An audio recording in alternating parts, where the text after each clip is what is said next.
మన ప్రియ ప్రభువును ప్రియ రక్షకుడైనటువంటి యేసయ్య పరిశుద్ధ నామములో ఈ ఉదయకాలమందు కృపా వాక్య ధ్యానంలోకి ప్రవేశపెట్టిన దేవాది దేవునికి స్తుతులు స్తోత్రములు చెల్లిస్తూ ఉన్నాను. అదే రీతిగా ఆయన బిడ్డలైనటువంటి మీకు కూడా ప్రభు పేరిట వందనాలు, ప్రభు పేరిట మీకు శుభములు తెలియచేస్తున్నాను. ప్రేమైన దేవుని బిడ్డలారా, ఈ దినములో ప్రభు మనకై ఇచ్చినటువంటి ఆయన కృపావాక్యాన్ని మనం చదువుకొని మన యొక్క ఆత్మీయ మేలు కొరకు ప్రభు సన్నిధిలో ధ్యానం చేద్దాం. చూడండి, కీర్తన 37వ కీర్తన 5వ చరణంలో ఉన్నటువంటి మాటని చదువుకొని మనం ధ్యానం చేద్దాం ప్రార్థనాపూర్వకంగా. నీ మార్గమును యెహోవాకు అప్పగింపుము, నీవు ఆయనను నమ్ముకొనుము, ఆయనే నీ కార్యము నెరవేర్చును. పరిశుద్ధుడైనటువంటి మా తండ్రి, కృపగలటువంటి మా దేవ, ఈ సమయంలో మీ కృపావాక్యాన్ని ధ్యానం చేయటానికి ప్రభా మమ్మల్ని జ్ఞాపకం చేసుకున్నారు, కృపా సన్నిధికి నడిపించారు. ఈ సమయంలో దాసు మరుగుపరిచి మీరు మాత్రమే మాట్లాడమని యేసుక్రీస్తు నామములో అడిగి వేడుకుంటున్నాము తండ్రి, ఆమేన్. ప్రియమైన దేవుని బిడ్డారా, ఈ సమయంలో మనం చదువుకున్నటువంటి వాక్యములో దేవుడే కార్యములను జరిగించువాడు, నెరవేర్చువాడు, సఫలపరచువాడు. కనుక ఏ కార్యము జరగాలన్నా, అది ఎలాంటి కార్యమైనా జరిపించబడాలన్నా ఆయన ఒక్కడే మాత్రమే చేయగలడు, ఆయన జరిగించగలడు. అయితే మనం ఏం చేయాలి అని చూసినప్పుడు మన యొక్క మార్గములను ఆయనకు అప్పగించుకోవాలి. మనము నచ్చినట్లుగా, మనం మెచ్చినట్లుగా మనం ఎన్నుకోకూడదు. మన ఇష్ట ప్రకారంగా మార్గాల్ని మనము చూసుకోకూడదు. ఏ మార్గం అయితే దేవుడి మార్గమై ఉన్నదో, ఏ మార్గంలో అయితే ప్రభు నడిపిస్తున్నారో అది నీ మార్గంగా కాకుండా ప్రభు నీకై సరళము చేయనటువంటి మార్గముగా అది ఆయనకు అప్పగించుకోవాలి. ఆ మార్గములో ఎలాగ నడవాలో, ఎలాగ నడుచుకోవాలో అనేది ప్రభు నీకై ఇచ్చినటువంటి మార్గం. ఎప్పుడైతే నీ మార్గంగా నీవు కోరు విధముగా ఉండాలనుకున్నప్పుడు అది ప్రభు మార్గం కాదు, అది నీకై నువ్వు మరి సిద్ధము చేసుకున్న మార్గంగా ఉంటుంది. కనుక అలాగా ఉన్నప్పుడు నీ జీవితాలలో ఆ కార్యాలు జరగటము అనేది ఆగిపోతాయి. రెండవదిగా, నీవు ఆయనను నమ్ముకోవాలి. ఒకటి, నీ మార్గములను ప్రభుకి అప్పగించుకోవాలి. నీవు ఆయన మాత్రమే నమ్ముకున్నప్పుడు నీ జీవితాలలో ఆయనే నీ కార్యములను నెరవేర్చువాడు, జరిగించువాడు, సఫలపరచువాడై ఉన్నాడు. ఈ మాటను బట్టి మరి నువ్వు ఏ మార్గంలో ఉన్నావు, ఎలాంటి మార్గంలో ఉన్నావు, ఆ మార్గంలో ఎలాగ ప్రవర్తిస్తున్నావు అనేది పరీక్షించుకున్నప్పుడు అందును బట్టి కార్యాలు ఏ విధంగా జరుగుతున్నాయి, ఎందుకు జరగట్లేదు, ఎందుకు ఆలస్యం అవుతుంది, అసలు జరగకుండా పోవటానికి కారణం ఏంది అని ఇంకొక ఆలోచనలో కూడా మరి టయాన్ని, రోజుని, దినాలను తమను తాము పరీక్షించుకుంటూ ఉంటారు. తమ కాలాలని, వాళ్ళు అందులో ఉన్నటువంటి మూఢ ఆచారాలను మరి నమ్ముకొని అందును బట్టి నాకు జరగలేదు, నా టైం బాగలేదు, అలాగా వాళ్ళు యొక్క మరి మూఢత్వాన్ని బట్టి అలాంటి మూఢ ఆచారాల్లోకి వెళ్ళిపోతారు. అందును బట్టి నీ కార్యాలు జరిగించే దేవుడు, నీ కార్యాలు నెరవేర్చే దేవుడు ఆయన ఎప్పుడు నీకు దూరంగా ఉంటాడు.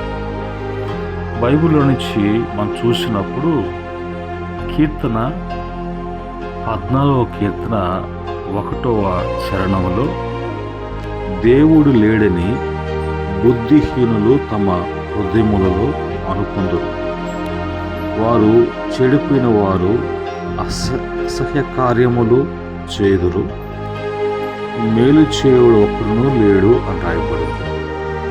కనుక ఇప్పుడు దేవుడి మీద ఆధారపడటము అనేది, దేవుని యొద్దకి రావటము అనేది తమ జీవితంలో ఏ విధంగా ఉంటే దేవుని కార్యాలు జరుగుతాయో అనే గ్రహింపు లేక బుద్ధిహీనతతో వాళ్ళు దేవుడే లేడు అన్నట్లుగా తమ హృదయాలలో వాళ్ళు నిర్ణయించుకొని, నిశ్చయించుకొని వాళ్ళు చెడిపోయేటువంటి వారుగా, చెడ్డవారుగా, చెడు కార్యాలు చేసేటువంటి వారుగా ఉంటారు. పైగా వాళ్ళు చేసేటువంటి కార్యాలన్నీ కూడా మనుషులకు అసహ్యము పుట్టించేటువంటిగా ఉంటాయి. అలాంటి వారు ఎన్నడూ కూడా మేలు అనేది చేసేటువంటి వారు కాదు, ఎప్పుడు కూడా కీడు తలపెట్టేటువంటి వారుగా ఉంటారు.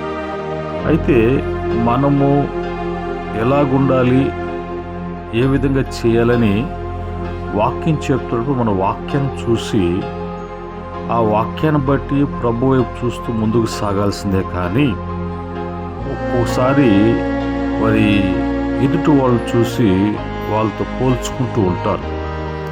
కీర్తన 37వ కీర్తన 1-2 చరణాలలో చెడ్డవారిని చూచి నీవు వ్యసన పడకము, దుష్కార్యములు చేయవారిని చూచి మత్సరపడవద్దు. మనకు దేవునికి ఉన్నటువంటి ఆ రిలేషన్షిప్, దేవునికి మనకు మధ్య ఉన్నటువంటి ఒప్పందాలు కొన్ని ఉన్నాయి.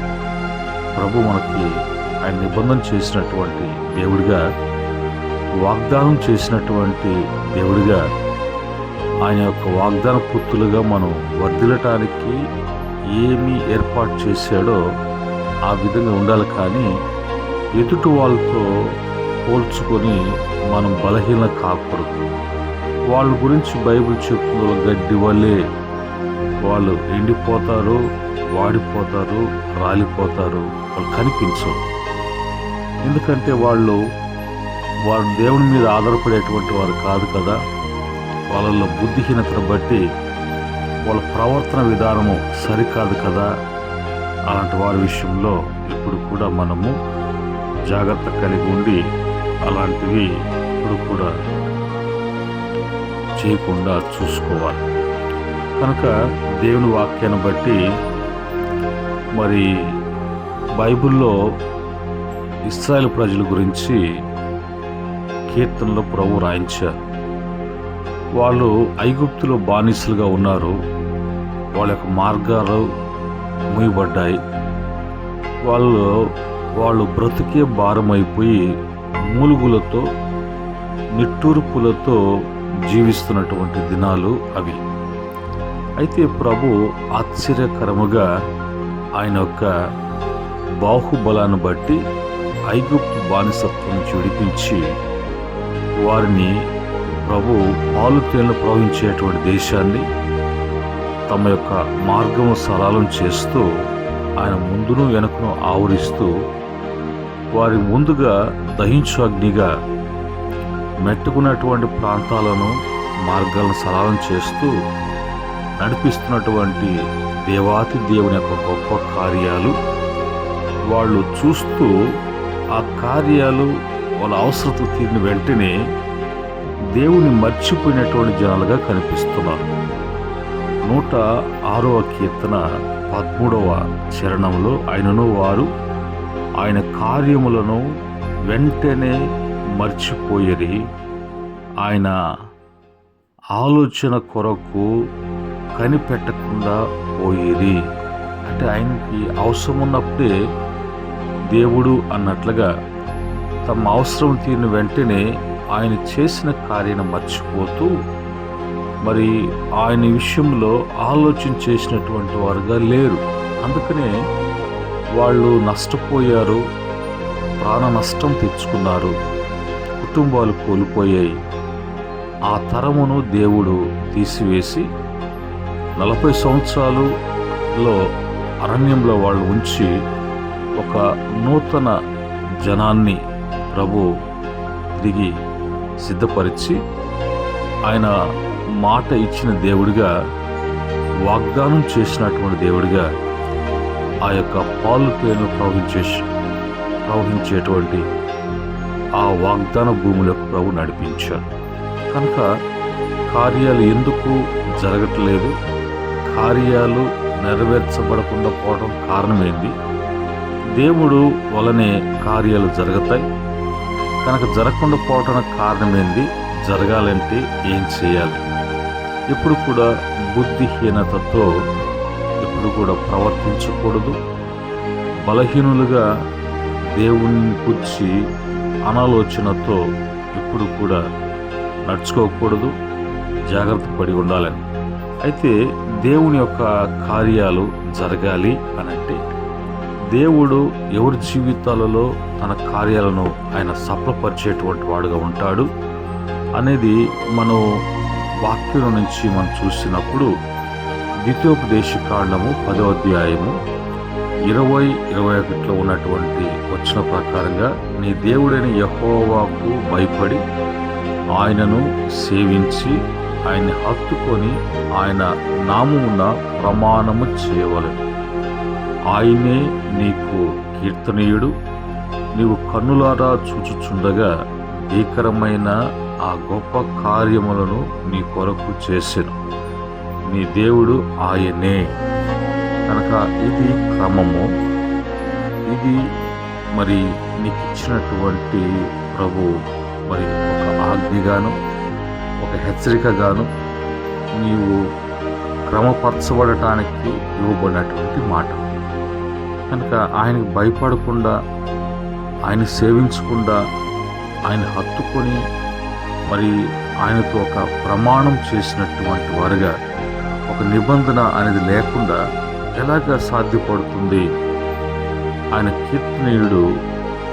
నువ్వు కనులారగా చూస్తున్నప్పుడు ఆయన భీకరమైనటువంటి గొప్ప కార్యాలు ఎలాగ చేశాడో, ఎలాగ చేస్తున్నాడో, ఎలాగ చేయబోతున్నాడో అనేది నువ్వు గ్రహించాలంటే నువ్వు ఆ యొక్క అనుభవంలోకి నువ్వు రావాలి.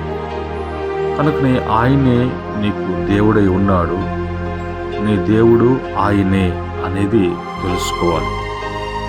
అలాగనే మరి రెండో మాటగా చూసినప్పుడు కీర్తన, మొదటి కీర్తన 2-3 చరణాలలో, యెహోవా ధర్మశాస్త్రమునందు ఆనందించుచు దివారాత్రము దాన్ని ధ్యానించువాడు ధన్యుడు. అతడు నీటి కాలువల యోన నాటబడినదై ఆకు వాడక తన కాలమందు ఫలమిచ్చు చెట్టు వలె నుండును.